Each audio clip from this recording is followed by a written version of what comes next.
The UFO thing seems to be real. We can't explain what they are. That is the consensus all of a sudden. 60 Minutes did a long piece of it on Sunday night. This after decades of mocking anybody who suggested, well, maybe there's something to this. The consensus has changed.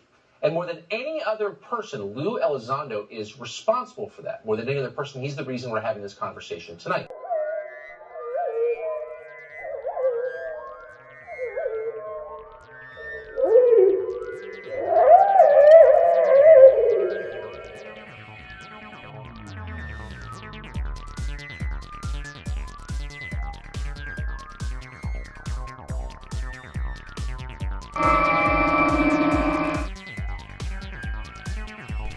Hello out there, everybody. Manny here at Area 503. And I hope you all have been well since our last video. Hey everyone. For months now, certain segments of the mainstream media and social media sites like Facebook, Twitter, and Reddit have all been abuzz with the anticipation of the so-called 180-day Pentagon UFO report. And as you all know, I was a bit excited as well, but cautiously so. And on June 25, 2021, the Office of the Director of National Intelligence finally released the unclassified version of this report to the public. Well, here it is, in all its glory, the whole 9 pages of the preliminary assessment on unidentified aerial phenomena. And you guys know me, I'm going to go over this thing and read it for myself. And I promised you guys that I would go over it with you line by line and let you know exactly what I think about this document. And so that is precisely what I'm going to do. Now, some people are saying that this thing is a huge step in disclosure, and they're giving fist bumps to people like Elizondo and Corbell and the likes. But from what I've seen, the vast majority of people seem to feel like this report was a little disappointing. And I have to admit that I myself was a bit disappointed when I first heard of the publication of the report because of its offensively small 9 pages in length. And I honestly feel like with all of the hype and promotion that this report had been given in the mainstream media, that it's kind of a slap in the face to any critically thinking person to present this flimsy 9 pages and to attempt to pass it off as everything that the Pentagon knows about UFOs. Speaking of conspiracy theories that actually have truth at the bottom of them, the Corona Relief Bill the President signed last month contains a provision that hasn't gotten a lot of attention. It directs the Director of National Intelligence, in consultation with the Secretary of Defense and the heads of other agencies, to disclose what they know about UFOs within 180 days. So what are they going to tell us? We were all lied to by these opinionated and biased news outlets, and I hope you all remember that fact when they try to sell you more lies. I know I will, and I won't be clicking or watching. Now, let's go ahead and dig into this 9-page report and go over it with a fine-tooth comb, because around here, we are on a search for universal truth, and we don't need any stinking news agency to tell us what to think, do we? Nope. We can make up our own minds, so let's get started. Page 1. Wow. This is exceptionally pretty, and it looks so official. Office of the Director of National Intelligence, Preliminary Assessment on Unidentified Aerial Phenomena. So clearly, page 1 is just a title page, and that brings our number of pages containing actual content down from 9 to 8 already. That's a good start, right? Let's go check out page 2. Scope and Assumptions.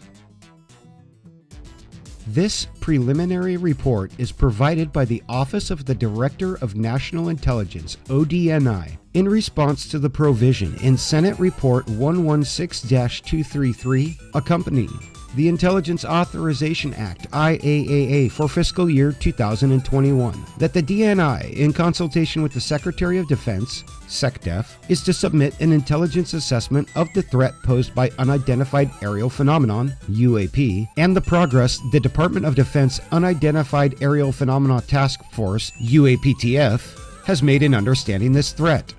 Okay, so this first part simply says that the Pentagon is informing us that this report is in response to the mandate in the Intelligence Authorization Act of 2021, commonly known as the Pentagon 180-Day UFO Report. Pretty boring, right?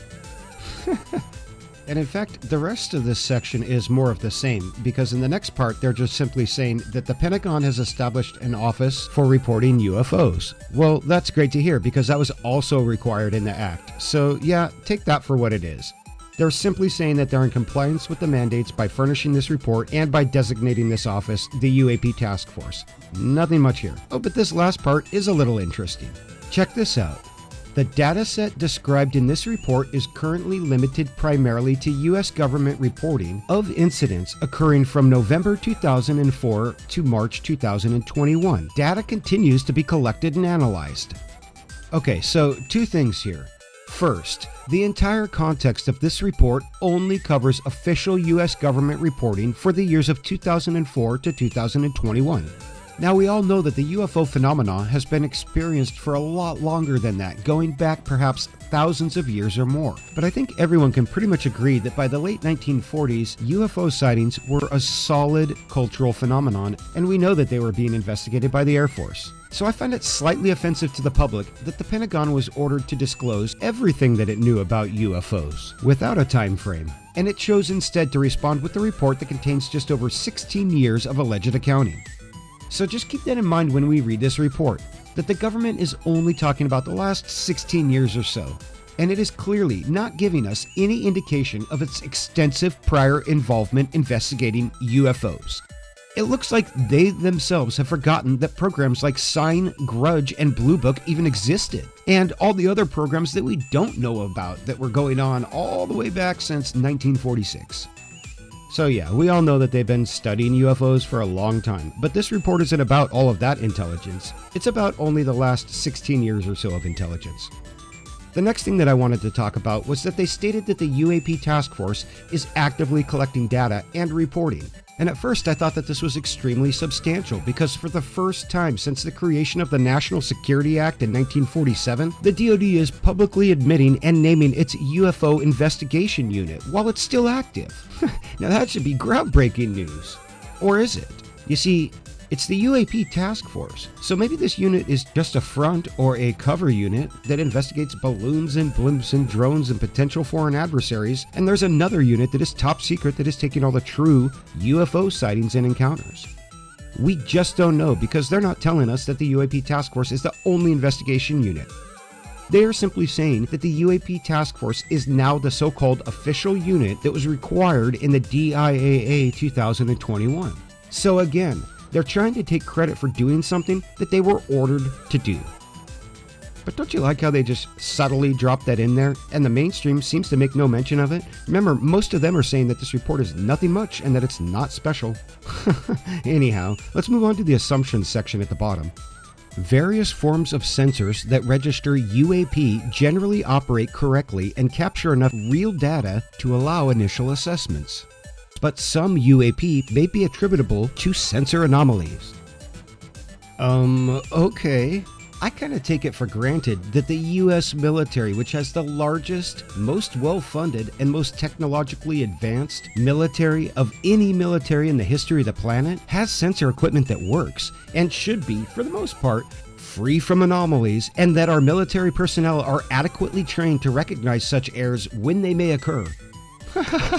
What are they trying to pull here? Throwing in a statement that says UAP could be sensor anomalies. I mean, yeah, of course they could. They could be sensor anomalies. Or they could be a bokeh effect caused by lens flare on a camera. Or they could be an atmospheric weather condition. Or an airplane flying by without a transponder. Or a balloon. Or many, many other things, including a UFO, right?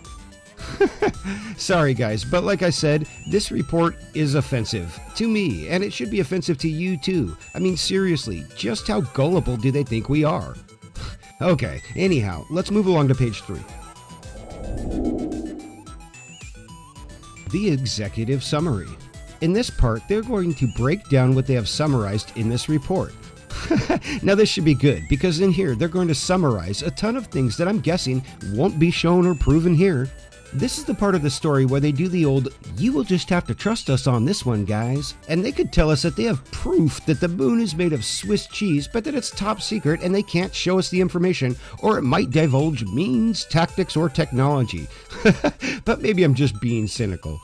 Let's go ahead and take a look. They start by saying, The limited amount of high-quality reporting on unidentified aerial phenomenon hampers our ability to draw firm conclusions about the nature or intent of UAP. The UAP Task Force considered a range of information on UAP described in U.S. military and intelligence community reporting, but because the reporting lacked sufficient specificity, ultimately recognized that a unique, tailored reporting process was required to provide sufficient data for analysis of UAP events. As a result, the UAP Task Force concentrated its review on reports that occurred between 2004 and 2021, the majority of which are a result of this new tailored process to better capture UAP events through formalized reporting. Most of the UAP reported probably do represent physical objects, given that a majority of UAP were registered across multiple sensors to include radar, infrared, electro-optical, weapon seekers, and visual observation. Now, wait just a minute here. Didn't you just say on page 2 that, quote, some UAP may be attributed to sensor anomalies, end quote? Well, if a UFO is tracked on multiple sensors and has been spotted visually, that doesn't sound like a sensor anomaly to me. That smells like a bunch of bull. I mean, it's almost like they thought that we wouldn't believe that that was swamp gas or weather balloons anymore. Anyhow, here they are subtly telling us again that they most certainly have tons of sensor information on UFOs and that they are simply not showing it to us. So this next part is pure gold. Check this out. In a limited number of incidents, UAP reportedly appeared to exhibit unusual flight characteristics. These observations could be a result of sensor errors, spoofing, or observers' misperception, and require rigorous analysis. Here, they are straight up saying that UFOs have most certainly demonstrated advanced flight physics that they cannot explain. And then they try to explain it anyhow by implying that there are sensor errors, spoofing, or observer misperception. Oh my, this is just too much. Okay guys, dare I even ask you how the Pentagon came to this offensive conclusion? Again, just how gullible do they think we are? I have a very hard time accepting that the Pentagon is clueless about how these crafts that use advanced propulsion can violate our airspace at will, and that they are simply unconcerned with the issue. And that this has been going on for a very long time, most certainly before 2004. So if that's true, these guys are simply derelict in their duty to protect us. And we all know what these types of folks will do in the name of duty and national security. You know, I spent a career with these hands, you know, destroying people's lives in the name of national security. So I believe that this is simply another lie. I think that the Pentagon, or a black budget faction inside of it, most certainly knows what these things are, how they work, and where they came from, and that quite simply, they're hiding it from us. Let's move along to the next piece. There are probably multiple types of UAP requiring different explanations based on the range of appearances and behaviors described in the available reporting. Our analysis of data supports the construct that if and when individual UAP incidents are resolved, they will fall into one of 5 potential explanatory categories: airborne clutter, natural atmospheric phenomenon, U.S. government or U.S. industry developmental programs, foreign adversary systems, and a catch-all other bin. So yeah, they're basically saying that what they're doing is what most of us other UFO researchers have been doing with sightings since day one, categorizing them. Well geez guys, way to lead the team. I mean, what a novel concept. If only people like J. Allen Hynek had done stuff like that. Seriously, again, how gullible do they think that we are? They have clearly been categorizing and collecting intelligence on these sightings for a very long time, and they expect us to believe that they are just now, in 2021, categorizing UFOs? No way. And that is why I keep saying that this report is offensive, because it is offensive, and it's insulting to my intelligence, and it should be insulting to yours too, like this next part. Here comes the bull spin, guys. They're gonna try to sell a UFO threat. Hang on, here we go. UAP clearly pose a safety of flight issue and may pose a challenge to U.S. national security. Safety concerns primarily center on aviators contending with an increasingly cluttered air domain. UAP would also represent a national security challenge if they are foreign adversary collection platforms or if they provide evidence a potential adversary has developed either a breakthrough or disruptive technology. Okay, first off, I can't think of one single UFO encounter that caused damage to an aircraft that I recall ever hearing of. I can think of hundreds, if not thousands of instances of aviators witnessing UFOs and not one single attack, collision, or damage caused by UFOs. So to attempt to sell a UFO as a threat to aviators is again downright preposterous and lacks a single shred of evidence to support it. In fact, there's more evidence to show that stratospheric balloons, such as Google Loon balloons, are a threat to aviation security, and yet we allow those things to keep flying. So this statement is complete bullshit. But hey, it's the Pentagon, so we just gotta trust them on this one, right? And here comes the setup right here. UFOs might be a foreign military who made a tech breakthrough. So there it is. It has to be a foreign adversary. Be afraid. Be very afraid that some evildoer is going to come and steal your puppy and leave a flaming bag of poop on your porch and ring the doorbell. Be afraid. Live in fear of this faceless, nameless enemy that for some reason wants to annihilate you. Live in fear. Be afraid.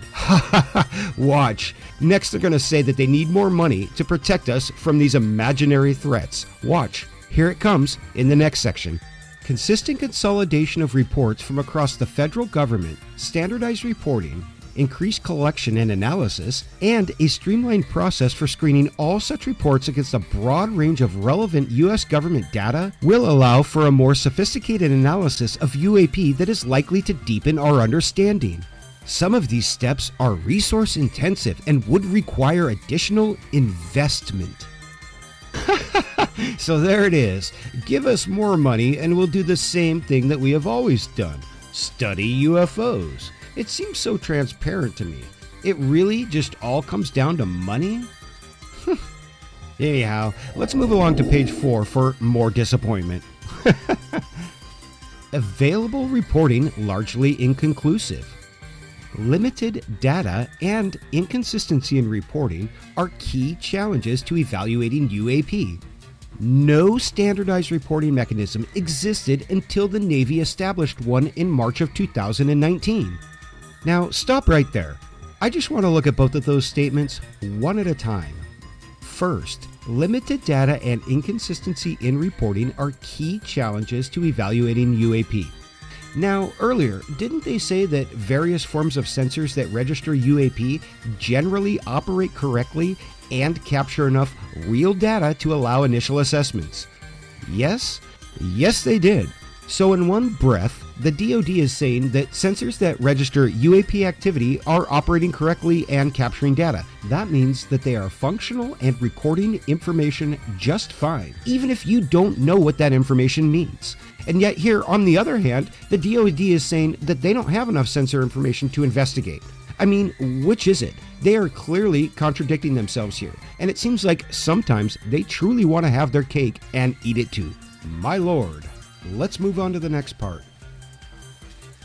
No standardized reporting mechanism existed until the Navy established one in March of 2019. Again, how gullible do they think we are?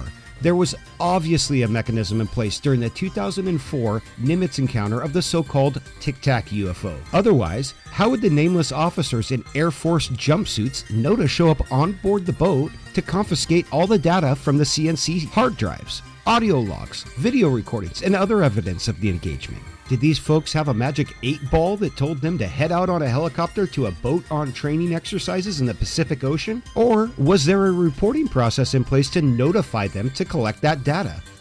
It seems obvious that somebody had a reporting process in place in the DoD before 2019. Clearly, but the question is, if it wasn't the officials in charge, who was it? I have no idea, but it truly doesn't matter, because clearly there was some form of process in place for reporting this kind of thing. Remember the 2016 UFO over Northern California and Oregon?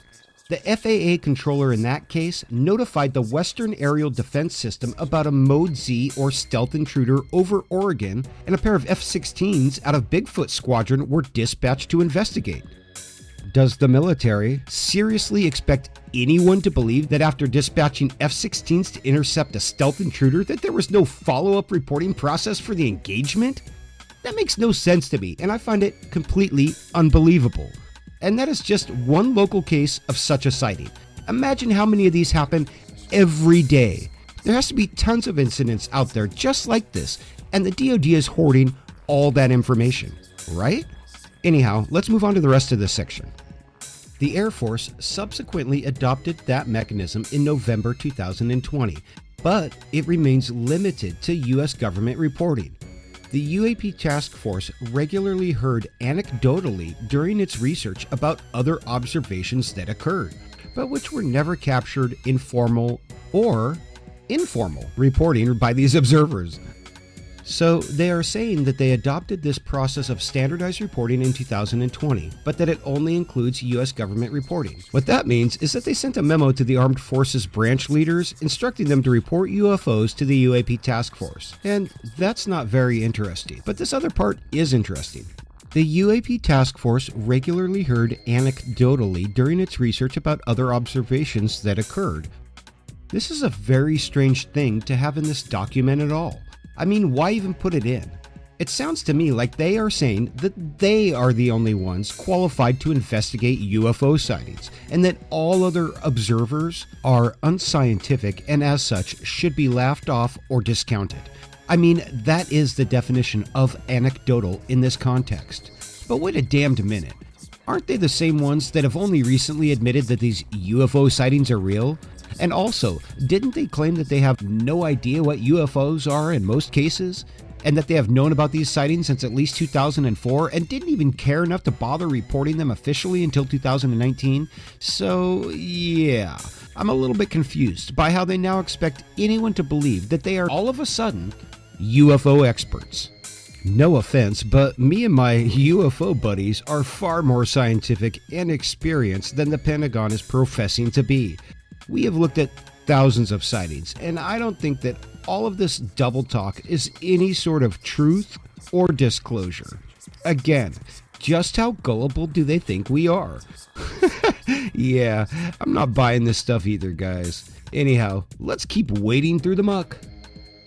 After carefully considering this information, the UAP Task Force focused on reports that involved UAP, largely witnessed firsthand by military aviators and that were collected from systems we considered to be reliable. These reports describe incidents that occurred between 2004 and 2021, with the majority coming in the last 2 years as the new reporting mechanisms became better known to the military aviation community. We were able to identify one reported UAP with high confidence.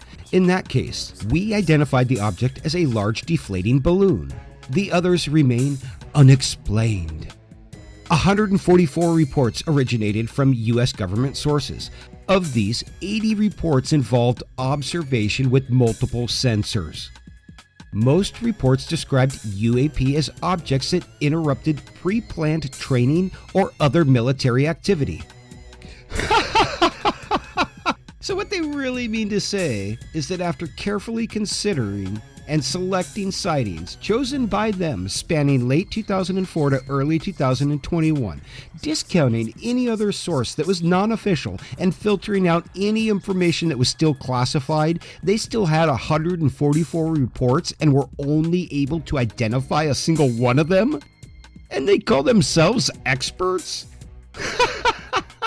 Hey guys at the Pentagon, quit hiding all this footage and let a fresh pair of eyes take a look at some of this stuff and maybe we can help identify it, huh? In any case, you guys have to keep in mind that this report is extremely narrow in scope and it seems intentionally so. I mean, they have gone to great lengths to narrow the criteria of reporting in this document. And that makes me question why they selected 144 reports with such a miserable track record. Unless they're trying to imply that UFOs are a threat. Maybe that's what this next part means. Most reports described UAP as objects that interrupted pre-planned training or military activity. Hey, wait a minute now. That's not true at all, or at least it's not been proven anywhere that I have found. I mean, even in the now infamous USS Nimitz Tic Tac UFO encounter, the UFO was simply in the vicinity of the training maneuvers, and the military chose to disrupt its training to pursue the UFO. The Tic Tac never disrupted anything. It didn't fly up to an F-16 and zap it with a laser beam, knocking out its electronics. The Tic Tac didn't shoot a rocket at the Nimitz. It didn't disrupt anything. It just flew by. So that's no more of a disruption than a seagull zipping past, unless you choose to chase it. So yeah, I'd like to see one single shred of evidence that a single UFO sighting directly interfered with any training exercise out there. Otherwise, I believe that this statement is an error and unfactual, or it's just another bold-faced lie. And with that, we'll move along to the next section, which is the challenges of collecting data on UAP. This should be fun. I know all about the challenges and how thorough one must be to avoid the troll farm. But hey, let's see what these so-called UFO experts have come up with on this one. Sociocultural stigmas and censor limitations remain obstacles to collecting data on UAP, although some technical challenges, such as how to appropriately filter out radar clutter to ensure safety of flight for military and civilian aircraft, are long-standing in the aviation community, while others are unique to the UAP problem set. So in this part right here, I find it extremely ironic that the DoD is citing sociocultural stigmas and censor limitations as obstacles for UAP reporting. Why is this ironic? Because the DoD is largely responsible for the sociocultural stigma of UFO reporting in the aviation industry, both military and private, by its years of heavy-handed responses to pilots who report UFO sightings, and by pressuring the private airline industry to suppress UFO sightings as well, which would serve both of their interests. Now, they are saying that they're using a system that they created as an excuse to not share information with us that we know that they have. Now that's one devious form of manipulation, isn't it? Nasty. Narratives from aviators in the operational community and analysts from the military and intelligence community describe disparagement associated with observing UAP, reporting it, or attempting to discuss it with colleagues. Although the effects of these stigmas have lessened as senior members of the scientific, policy, military, and intelligence communities engage on the topic seriously in public, reputational risk may keep many observers silent, complicating scientific pursuit of the topic. And so once again, they are talking about a culture that they have created and forced upon the private sector airline industry of don't talk about UFOs. That culture has plagued this country for years. Sheesh. The sensors mounted on US military platforms are typically designed to fulfill specific missions. As a result, those sensors are not generally suited for identifying UAP.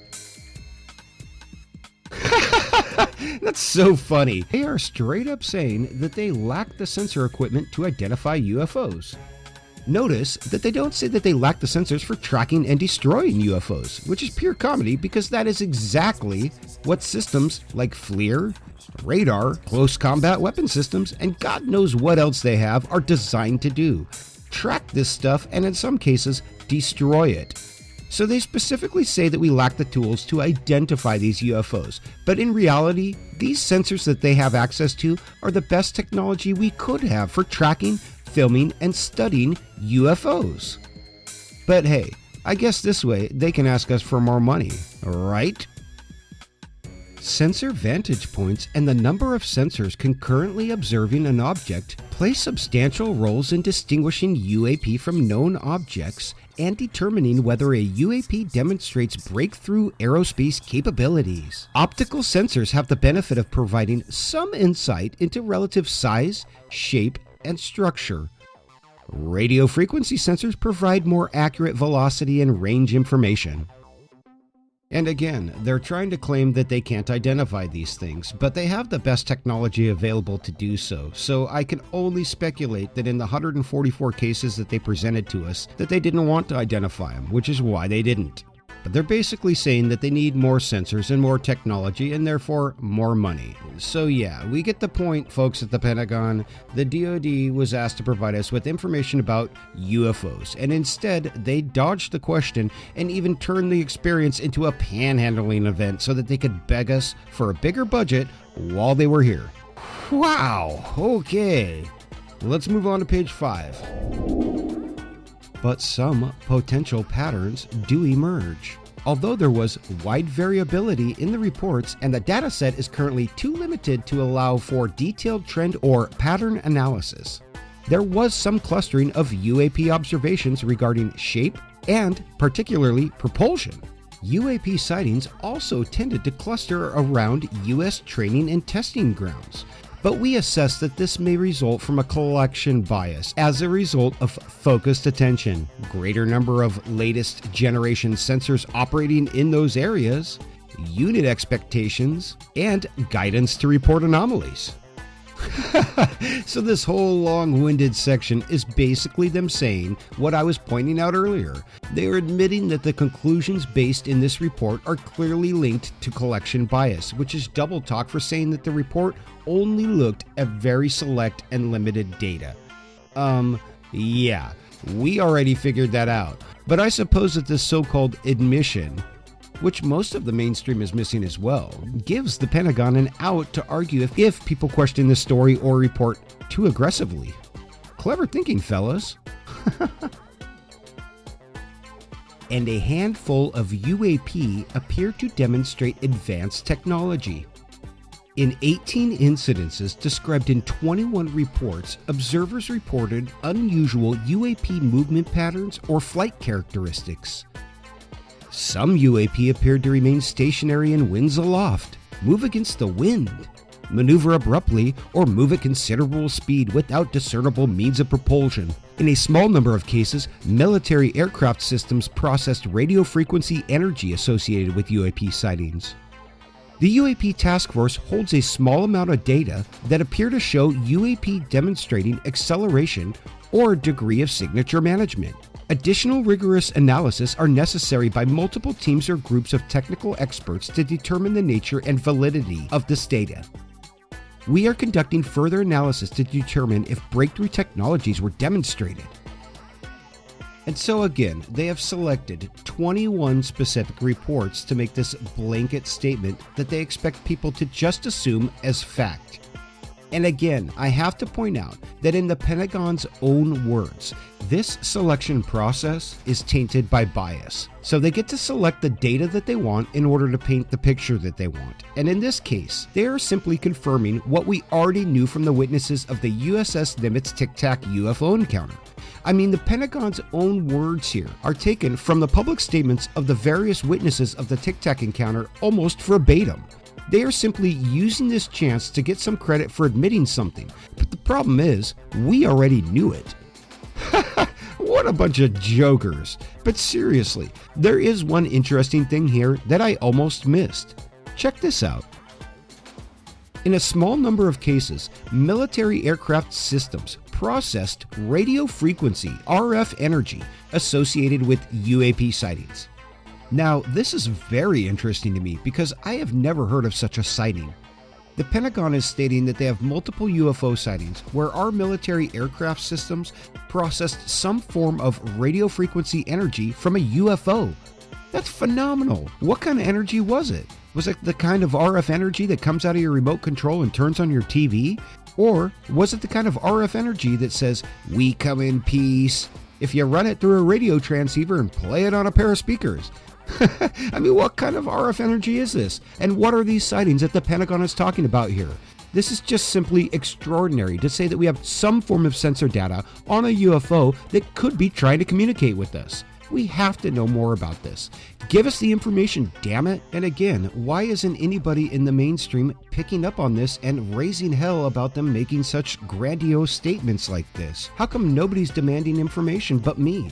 What's going on here? I don't have any idea, but you guys know that I'm going to be digging into this, and I'll be like a dog with a bone. So stay tuned for a follow-up episode on these RF broadcasting UFOs. For now, let's move along to the next part. UAP probably lack a single explanation. The UAP documented in this limited dataset demonstrate an array of aerial behaviors, reinforcing the possibility there are multiple types of UAP requiring different explanations. Our analysis of the data supports the construct that if and when individual UAP incidents are resolved, they will fall into one of 5 potential explanatory categories: airborne clutter, natural atmospheric phenomena, U.S. government or industry developmental programs, foreign adversary systems, and a catch-all other bin. With the exception of the one instance where we determined with high confidence that the reported UAP was airborne clutter, specifically a deflating balloon, we currently lack sufficient information in our dataset to attribute incidents to specific explanations. So here again, they are admitting that the information in this report is from a hand-picked and biased dataset, and they use this excuse to state that they, quote, currently lack sufficient information in this dataset to attribute incidents to specific explanations. So the reason the Pentagon cannot identify these UFOs is because they have specifically selected cases that were not identified to be included in this report. Again with the offensive double talk, and I have to ask, precisely how gullible does the Pentagon think that we are? It's very clear to me at this point that the Pentagon cherry-picked cases that it wanted to present here in order to tell a story that is, quite frankly, unbelievable. Okay, let's hear what classifications that they have for UFOs now. Airborne clutter. These objects include birds, balloons, recreational unmanned aerial vehicles, or airborne debris like plastic bags that muddle a scene and affect an operator's ability to identify true targets such as enemy aircraft. So airborne clutter can be anything from birds to drones to balloons, or basically things that generally belong in the sky. Well, that makes sense. Next is natural atmospheric phenomena. Natural atmospheric phenomena includes ice crystals, moisture, and thermal fluctuations that may register on some infrared and radar systems. Alright, so natural atmospheric phenomena. We'll go ahead and call those NAPs. That makes sense too. I mean, temperature inversion can fool radar, and lots of people have seen other crazy atmospheric conditions as well, so it makes perfect sense to include a category like this in here. Next is U.S. government or industry developmental programs. Some UAP observations could be attributable to developments and classified programs by U.S. entities. We were unable to confirm, however, that these systems accounted for any of the UAP reports that we collected. Well, of course, we need a hours category because we all know that we have secret test planes and other things flying up above us that are top secret. Give me a break. But hey, look at what they snuck in here. We were unable to confirm, however, that these systems accounted for any of the UAP reports we collected. Now wait a hot minute here. Are they actually stating that they cannot confirm if any of the hand-selected reports that they collected were linked to one of our own special access projects? That can't be right, can it? How come the Pentagon's top brass, with a mandate by the President of the United States and endorsed by Congress, be denied access to anything in this context? Something's not adding up here. We'll talk more about that later, but for now, let's quickly recap. We have air clutter, natural atmospheric phenomena, and we have our secret projects. So the fourth classification for UFOs that we have is foreign adversary systems. Some UAP may be technologies deployed by China, Russia, another nation, or a non-governmental entity. So this category would be their special projects. You know, All those evildoers who come to steal our hamburgers and cookies in the middle of the night. You know, all those bad guys that the Pentagon was telling us about earlier. Those bad guys that they need money to protect us from. Yeah, those guys. That's what this category is. And we know all about the bad guys already. So let's go ahead and move along to page 6 to get the final and most insulting label in this whole document. Wait till you guys see this. Other. Although most of the UAP described in our dataset probably remain unidentified due to limited data or challenges to collection processing or analysis, we may require additional scientific knowledge to successfully collect on, analyze, and characterize some of them. We would group such objects in this category pending scientific advances that allow us to better understand them. The UAP task force intends to focus additional analysis on the small number of cases where a UAP appeared to display unusual flight characteristics or signature management. That's right, folks. The best that we get for a true UFO is an other bin. No hint at an admission that these things may be, just could be, might possibly be of an extraterrestrial origin. We get nothing. We get an other bin. And out of the files that get plopped down into this sinkhole of a designation, none other than the UAP task force will determine which ones are credible and warrant additional investigation. And they will mothball or shelve the rest, hiding them away to never see the light of day again. Yeah, that's real encouraging considering the UAP task force record in selecting cases for this report. Is this a sort of one-sided enthusiasm we can expect in their selection of cases in the future when choosing which cases are worthy of further investigation? Awesome! I feel better already. How about you all? Yeah, me either. But look at this. I almost missed this part right here. The UAP task force intends to focus additional analysis on the small number of cases where a UAP appeared to display unusual flight characteristics or signature management. Holy crap, guys. That plainly means that the Pentagon's official UFO investigation unit is going to solely focus on sightings that indicate advanced propulsion or advanced stealth technology, and they will bury the rest of the information. Wow, I'm truly stunned. That is insane. The UAP task force is hoarding all of the good intelligence on UFO sightings, and then they're choosing to ignore the vast majority of it. What the hell? How does that make any sense? It sure doesn't make any sense to me, and it seems preposterous. Anyhow, watch what happens next, folks. It's gonna be a hard sell. I mean, if the Pentagon was a used car salesman, right about now, they'd be promising you that they're going to name their firstborn child after you, just so long as you sign the papers and buy that car today.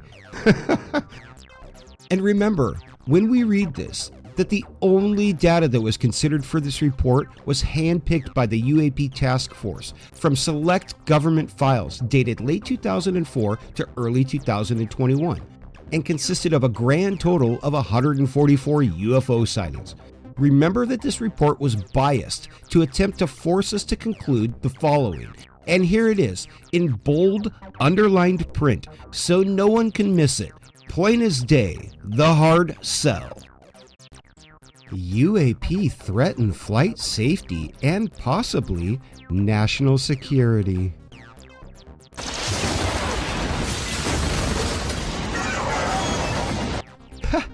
UAP pose a hazard to safety of flight and could pose a broader danger if some instances represent sophisticated collection against U.S. military activities by a foreign government or demonstrate a breakthrough aerospace technology by a potential adversary. Ongoing airspace concerns. When aviators encounter safety hazards, they are required to report these concerns. Depending on the location, volume, and behavior of hazards during incursions on ranges, pilots may cease their tests or training and land their aircraft, which has a deterrent effect on reporting. The UAP Task Force has 11 reports of documented instances in which pilots reported near misses with UAP. Potential national security challenges.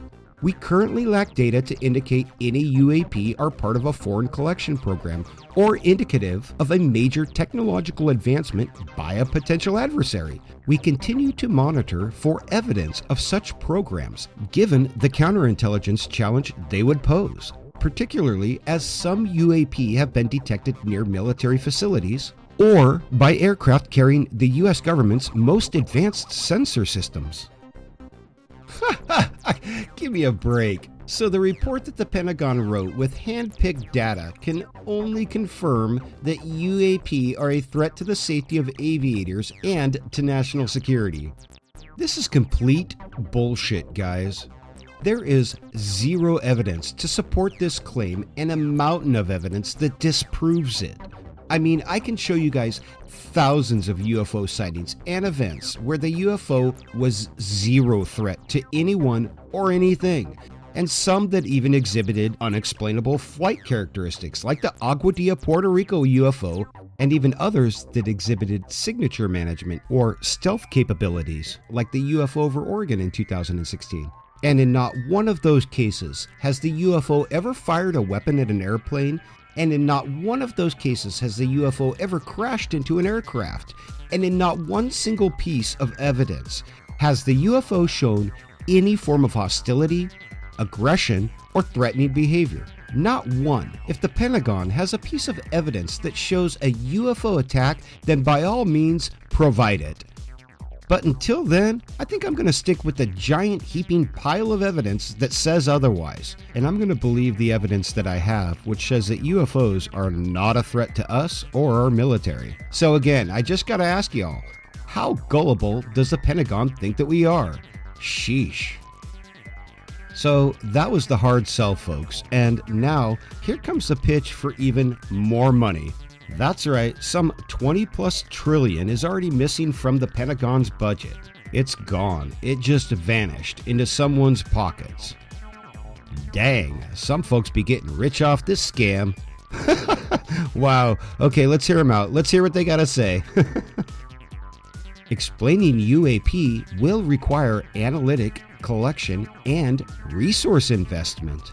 Standardize the reporting, consolidate the data, and deepen the analysis. In line with the provisions of Senate Report 116-233, accompanying the Intelligence Authorization Act for fiscal year 2021, the UAP Task Force's long-term goal is to widen the scope of its work to include additional UAP events, documented by a broader swath of U.S. government personnel and technical systems in its analysis. As the data set increases, the UAP Task Force's ability to employ data analytics to detect trends will also improve. The initial focus will be to employ artificial intelligence and machine learning algorithms to cluster and recognize similarities and patterns in features of the data points. As the database accumulates information from known aerial objects such as weather balloons, high-altitude or superpressure balloons, and wildlife, machine learning can add efficiency by pre-assessing UAP reports to see if those records match similar events already in the database. Wow, so they're saying that they need artificial intelligence and machine learning and all sorts of new technology to be created for them in order to study UFOs. Are you kidding me? The sensor systems that our Air Force and Navy have access to are the most sophisticated that humanity has to offer, and it is leaps and bounds above what the average citizen has to attempt to identify these UFOs. I mean, people in the field who routinely bring you new sightings, like myself and Gufon and ThirdPhaseOfMoon and all of my other UFO buddies who are on my page. We all work with whatever data that we have, which is usually just some still frames or a short video clip and a witness statement. But the Navy and the Air Force have radar systems that we can only dream of. They have Blackhawks and F-16s with FLIR systems that can track and observe and record these things. They have the North American Air Defense, or NORAD, with ground-based radar systems and satellites. They have access to all of this information, and they just hoard it away and keep it for themselves, and then they lock it all up and say it's unidentified just because they chose not to identify it. Are you guys kidding me? Why don't you unclassify some of that stuff and release it to the public and let some of us have a look? I'm sure there's quite a few people on YouTube and Twitter and Reddit that would just love to have a crack at IDing some of these things. And hey, who knows? Maybe even one of them will be successful where you failed. You know, like I always say when I review UFOs on my channel, let's get a ton of eyes looking at this thing and see if we can't figure out what it is together. But I guess that's because I actually want disclosure and the truth. But the Pentagon just wants more money. Huh. Okay, let's move along to the next part where they're explaining to us again why they need more money. The UAP Task Force has begun to develop interagency analytical and processing workflows to ensure both collection and analysis will be well informed and coordinated. The majority of UAP data is from U.S. Navy reporting, but efforts are underway to standardize incident reporting across U.S. military services and other government agencies to ensure all relevant data is captured with respect to particular incidents and any U.S. activities that might be relevant. The UAP Task Force is currently working to acquire additional reporting, including from the U.S. Air Force, and has begun receiving data from the Federal Aviation Administration. So again, we already know that the UAP Task Force handpicked the cases to allow in this report, so why repeat it? And again, they are also taking the time to tell us that the UAP Task Force is on the job and we shouldn't worry. But I have to question, why is this even in here? I mean, they have already disclosed these facts to us multiple times. But hey, remember how they just asked us for money right before this? So perhaps this is just a subtle way to attempt to instill the fear and danger again in order to influence our choice. It just might be a sly way of reminding us that we should be afraid if we don't give them money. Or it might just be an innocent, albeit slightly awkward statement tossed in for fun. Who knows? Let's move on. Although U.S. Air Force data collection has been limited historically, the Air Force began a 6-month pilot program in November 2020 to collect data in the most likely areas to encounter UAP and is evaluating how to normalize future collection, reporting, and analysis across the entire Air Force. So they're simply saying that the Air Force has finally started a formalized process for reporting and analyzing UFO sightings. Yeah, we know that. The 180-day UFO report mandate required you to do so. But I really like how they try to take credit for being proactive here, when really they're just doing what they were told to do.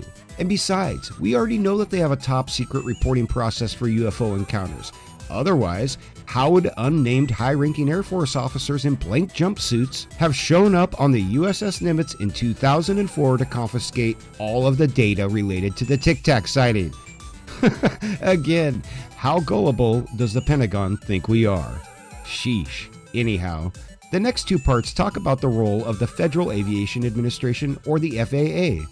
The FAA captures data related to UAP during the normal course of managing air traffic operations. The FAA generally ingests this data when pilots and other airspace users report unusual or unexpected events to the FAA's Air Traffic Organization.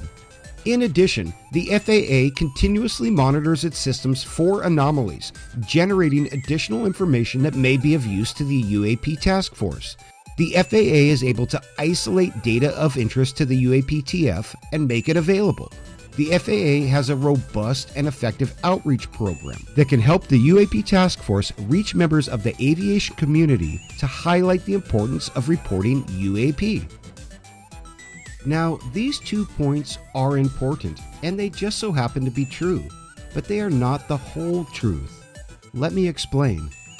The report is stating that the FAA captures UFO data and that they also monitor their systems for anomalies and that they generate information that might be useful to the UAP Task Force. They are also stating that the FAA has made all of this data available not only to the Pentagon, but also as relevant to the public aviation community.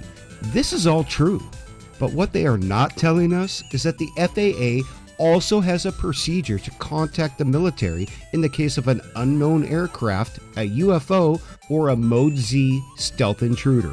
We know this to be true, again, by the audio logs obtained of the FAA controllers and the pilots in the UFO sighting over Oregon that occurred in 2016. In that case, someone from the FAA had contacted the Western Air Defense Sector, or WADS, who scrambled fighters to intercept the UFO. So we know for a fact that the FAA has some sort of procedure in place to notify the military of a UFO. But earlier in the document, the Pentagon stated that they had no formal process for reporting UFOs until 2019. So which was it? Or are they seriously trying to tell us that 2 fighter jets were dispatched to find a UFO that was spotted on ground-based radar and witnessed by dozens of commercial pilots, and that there was no process in place to follow up or investigate the event? Come on, that's downright silly. We all know that the military logs and charts and sits on the most mundane of documents for years, but they expect us to believe that in the case of a stealth intruder over U.S. airspace, there's no follow-up documentation or reporting process, and that didn't get investigated by someone? Once again, just how gullible do they think we are? I'm not buying this. Let's move on. Expand collection. The UAP Task Force is looking for novel ways to increase collection of UAP cluster areas when U.S. forces are not present as a way to baseline standard UAP activity and mitigate the collection bias in the dataset. One proposal is to use advanced algorithms to search historical data captured and stored by radars. The UAP Task Force also plans to update its current interagency UAP collection strategy in order to bring to bear relevant collection platforms and methods from the Department of Defense and the intelligence community. So they say here that they're looking for new ways to increase collection of UAP information. Well shoot, I got an idea for the guys at the Pentagon. If they really want to expand collection of data, perhaps they should consider not sticking their head in the sand and only choosing to look at select sightings and scientific data that they find credible. Additionally, the internet is full of data to look at from around the world, and it shouldn't be too hard for you government scientist types to sift through it all like the rest of us have to do and try to figure out what is real and what is not. And besides, don't true scientists really want to look at all the data? Then you go ahead and reject the fakes and the known objects and begin to classify the remaining sightings and move from there. But the guys at the Pentagon aren't really real scientists, are they? And they call our sightings anecdotal. What hypocrites. Oh, just go ahead. Go ahead. I wish they'd just ask us for money now so we can end this charade. I'm getting sick and tired of all the double talk and just straight up horse crap in this document, so I can't wait for this to be over. Increase investment in research and development. The UAP Task Force has indicated that additional funding for research and development could further the future study of the topics laid out in this report. Such investments should be guided by a UAP collection strategy, UAP research and development technical roadmap, and a UAP program plan. Yeah, I think we get the point. We hear them loud and clear.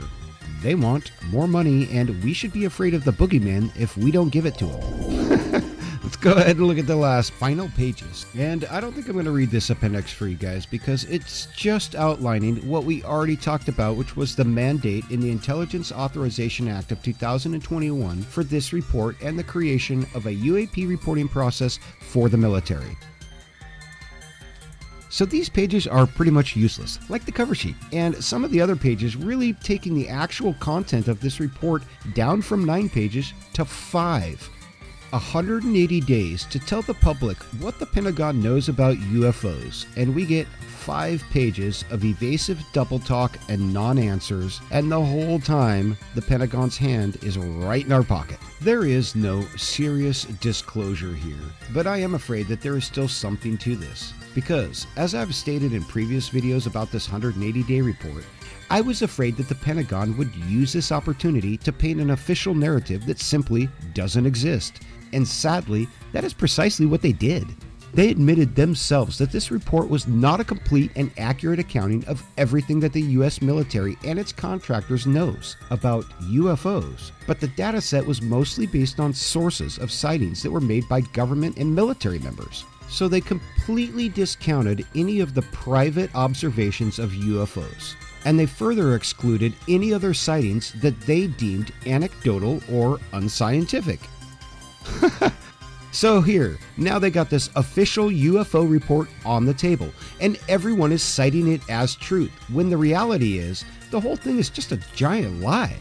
At least in my opinion it is, and I think I've done a fairly good job illustrating to y'all why I think so, based on the Pentagon's own words. This whole thing does seem to be about controlling people through fear, and for the sole purpose of money, and that makes me extremely sad. Because so many well-meaning and kind-hearted people like you, people like me, the ones who want disclosure for the betterment of all mankind and not just a select few, for us all, we all were duped and lied to, again, both by the Pentagon and its agents of discord. The Pentagon needs to quit blowing smoke up our asses about these UFOs and come off some real data, or just stay silent and say nothing at all. That we seem to have their mode of And I also want to point out one more thing that was a pretty frightening observation that I made in a small and subtle part of the 180-day report. I said that we were going to talk about it later, so here we are. Check this out. When they were talking about the different types of UFOs that could be categorized, remember, we had airborne clutter, natural atmospheric phenomenon, and then U.S. government or industry developmental programs, or our secret aircraft and projects, right? They said, quote, some observations could be attributable to developments of classified programs by U.S. entities. We were unable to confirm, however, that these systems accounted for any of the UAP reports that we collected. Now that line right there shocked me, and it made me really stop to think. We were unable to confirm, however, that these systems accounted for any of the UAP reports that we collected. Well, why the hell not? We're not asking you for anything that should compromise national security here. We're just asking them to tell us, hey, 3 out of the 144 reports were actually our secret test programs that got cited, or something like that. It's got nothing to do with showing methods, technology, means, or tactics, or any of the other excuses that they give us to not tell us the truth. So there is no real reason that they can't tell us this information. But what frightens me is that the Pentagon might be telling us that it has special access projects that are so secret that not even the UAP Task Force has access to them, as the UAP Task Force is the department that wrote this report. And I think the Pentagon might have even known that when they assigned the report to the UAP Task Force in the first place. This will give them some kind of deniability because they don't have to divulge any secret aircrafts or secret tests. And it keeps the real information where it's always been, compartmentalized and locked away from the public. It's just shocking to me that the Pentagon expects us to believe that they cannot confirm if a UFO sighting was one of our secret tests. I mean, if they're not in charge of these secret test programs, well, I gotta ask, who the heck is? This is downright terrifying for me to think about, because it's sounding more and more like there's a secret power struggle going on internally inside the DoD between the legitimate top brass and some sort of faction tied to the private military-industrial complex. And perhaps this new plea for money is just a payoff from the legitimate leaders to the faction that controls the SAPs. But if I am not mistaken, and as I mentioned earlier, the SAP faction is clearly tied to the unaccounted for money in the DoD budget that was initially disclosed in 2001 as about $3 trillion, but has raised to over $20 trillion since then.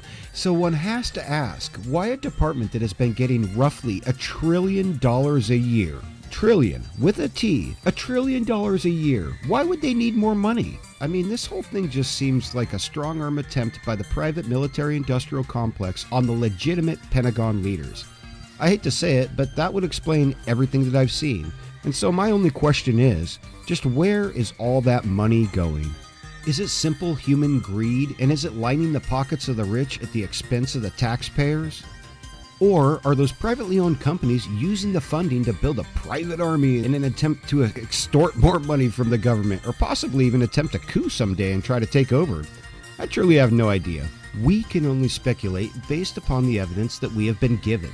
And it's exceptionally hard to pin down anything when you deal with people like the Pentagon and its agents, who will lie about just about anything, from the color of the sky to UFO disclosure. These are craft under intelligent control, and they're flying with impunity, Tucker, within our airspace, that is coming forward. And they can outmaneuver, outperform anything that we seem to have, their mode of transportation. But hey, at least these guys are like most liars, and there's some measure of truth in the stories that they tell. So it's our job to sift through all that, to find the scraps of truth, and to put them all together into a story. And I can't do it alone. I need your help. What do you all think? Do you think that I'm overanalyzing this thing? Or have I picked up on a few things that the mainstream either missed or chose to ignore? Did you pick up on anything that I missed in the report? Do you think that the 180-day report is a huge step towards disclosure? Do you think that the report is nothing but hot air? Do you think that Rocky Road ice cream is better than Neapolitan? Let me know in the comment section down below. But before you do, head on over to the link in the description and read the document for yourself. Then make up your own mind about what it says. Don't take my word for it, and don't take anybody else's. Make up your own mind. Then head back here and leave me a comment. I'd love to hear what you have to say and what you think about this. Just don't shout at me that I'm a poo-poo head and that Lou Elizondo is the UFO Messiah, or I just might ignore you. Other than that, feel free to leave your thoughts down below and tell me what you think about the recent 180-day UFO report released by the Pentagon. Well, you know, with the UFO report being such a bust, I was completely let down for a day that I had previously had at least a little excitement for, and I found myself watching a live stream with Ollie over at Alien Addict. He had some great names on the show, including Michael Roser from Dark Hour Paranormal, Rich from Gufon, Lee from Must-See Audio, and Blake and Brent Cousins from ThirdPhaseOfMoon. They were talking about the report, and at some point, Rich from Gufon commented about how disappointed he was with Jeremy Corbell. Well, it turned out that none other than Jeremy Corbell himself was in the chat room and decided to comment, which led to a very interesting conversation between the two, where Corbell had agreed to appear on Gufon later that night. If you want to watch the exchange between Corbell and Rich, head on over and check out the live stream on Alien Addict in the link below, and make sure that you turn on the live chat replay.